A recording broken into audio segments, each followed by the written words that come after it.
சென்னை புதுப்பேட்டையில் சுகாதாரமற்ற நிலையில் உள்ள தெற்கு கூவம் ஆற்றுப் பகுதியை சீரமைத்து தர வேண்டும் என்பதை பொதுமக்களின் கோரிக்கையாக உள்ளது. இதுகுறித்த ஒரு செய்தி தொகுப்பை தற்போது பார்க்கலாம்.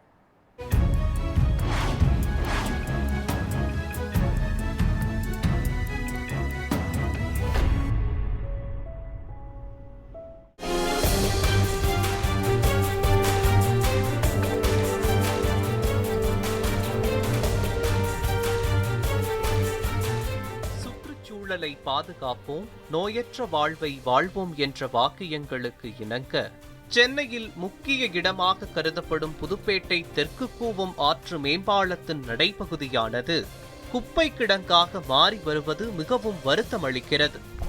மேம்பாலத்தின் வழியாக தினம்தோறும் ஆயிரக்கணக்கான பொதுமக்கள் சென்று வரும் அப்பகுதியில் பொதுமக்கள் குப்பைகளை மலை போல் குவித்து வருவதால் சுகாதாரமற்ற நிலையில் இருந்து வருகின்றது. குப்பை கொட்டுறாங்கன்னா அது எல்லா குப்பையும் இங்கே வருது. ஆட்டு இறைச்சி குப்பைன்றது அந்த 2 நாளைக்கு தான். அதை சனிக்கிழமைனா வெள்ளி சனி வரைக்கும் அங்கே கொட்ட மாட்டாங்க. அது உணவுப் பொருளை தான் கொட்டுவாங்களே தவிர ஆட்டு இறைச்சி வராது. ஆட்டு இறைச்சி தான் வெட்டி எல்லாத்தையும் அனுப்பிச்சிடுறாங்களே, அது எப்படி வரும் உங்களுக்கு? அங்கே இது அது மாதிரிலாம் இல்லை. குப்பைகள் கொட்டுறாங்க, அது இரவில் கொட்டிட்டு போயிடுறாங்க. அது யாரும் பகலில் கொட்டினாங்கன்னா இங்கே கடைக்காரங்களாம் கொட்ட விட மாட்டாங்க. அது எப்படி கடைக்காரங்க கொட்ட விடுவாங்களா? நைட்டில் இது மாதிரி கட்டட கழிவுகளை கொட்டிட்டு போயிடுறாங்க ஆற்றுக்கிட்ட இருக்கிறவங்க. வேறு ஒன்றும் கிடையாது. இங்கே கடைக்காரங்களே குப்பை போட்டாலும் பாருங்கள், கடைக்கு முன்னாடி பாருங்கள் குப்பை தொட்டு வச்சு அங்கே பாருங்கள், அதை எடுங்க. கடைக்கு முன்னாடி குப்பை தொட்டு வைக்க சொல்லிடுறாங்க. ஒரு கடைக்கும் நீங்கள் பிளாஸ்டிக் கழிவாக இருந்தால் அதில் போடணும். சாதா குப்பை இருந்தால் கொண்டு போய் போட்டுருங்க. பிளாஸ்டிக் கழிவை தனியாக எடுத்துகிட்டு போகிறேன்னு கடைக்கு முன்னாடி நாங்களே குப்பையை வைக்கிறோம். குப்பை இது ஒரு கடைக்கு முன்னாடி வைக்கிறோம் குப்பை. இது அதுக்கான இங்கே கழிவு வர சான்ஸ் இல்லை. ஏற்கனவே அவங்களும் கார்பரேஷனில் லெட்டர் கொடுத்துருக்காங்க.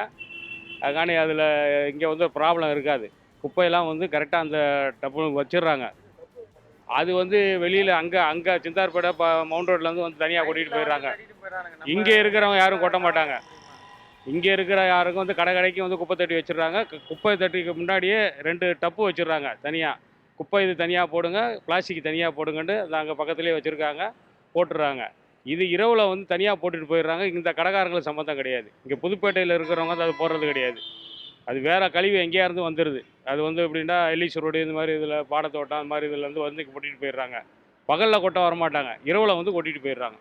மலை போல் குவிந்திருக்கும் குப்பைகளில் மேலும் மேலும் கழிவுகள் கொட்டப்படுவதால் கடும் துர்நாற்றம் வீசி நோய் தொற்று பரவும் அச்சத்தில் தினம்தோறும் இருந்து வருகின்றனர். மேலும் புதுப்பேட்டையில் உள்ள இறைச்சி கடைகளில் இருந்து கழிவுகளை இரவு நேரங்களில் கொட்டப்படுவதாகவும் அப்பகுதிவாசிகள் குற்றம் சாட்டுகின்றனர். இந்த குப்பைகளிலிருந்து வருகின்ற கொசுக்களால் டெங்கு, மலேரியா உள்ளிட்ட நோய் தொற்று பரவும் அபாயம் ஏற்பட வாய்ப்புகள் அதிகம் இருப்பதாக அப்பகுதி மக்கள் அச்சத்துடன் இருக்கின்றனர். சார், ரொம்ப நாளுங்க சொல்லி சுத்தம் பண்றாங்க. ஆனா மக்கள் ஒரு இடத்துல ஊத்த மாட்டேன்றாங்க. இஷ்ட இடத்துல போட்டு போறதுனால அவங்களும் பெருக்கிறாங்க, செய்யறாங்க. கார்பரேஷன் நல்லா தான் செய்யறாங்க. ஆனா நம்ம சுத்தமா வச்சுக்கலாம். நம்ம ஒரு இடத்துல போட்டு வச்சுக்கணும். இஷ்டத்துக்கு ரோட்ல போட்டு போயினே இருக்காங்க சார். அதுதான் சார் மக்களுக்கு சொல்லணும், நல்லா ஒரு இடத்துல போட்டு வைக்கணும். அதுதான் சார். ஓகே. இது மழைக்காலம் என்பதால் உடனடியாக கழிவுகள் அகற்றி மாநகராட்சி அதிகாரிகள் முறையாக சீரமைத்து தர வேண்டும் என்பது அப்பகுதி மக்களின் கோரிக்கையாக உள்ளது. நியூஸ் 7 தமிழ் செய்திகளுக்காக ஒளிப்பதிவாளர் அபிமன்யுவுடன் செய்தியாளர் சாமுவேலு வினேசர்.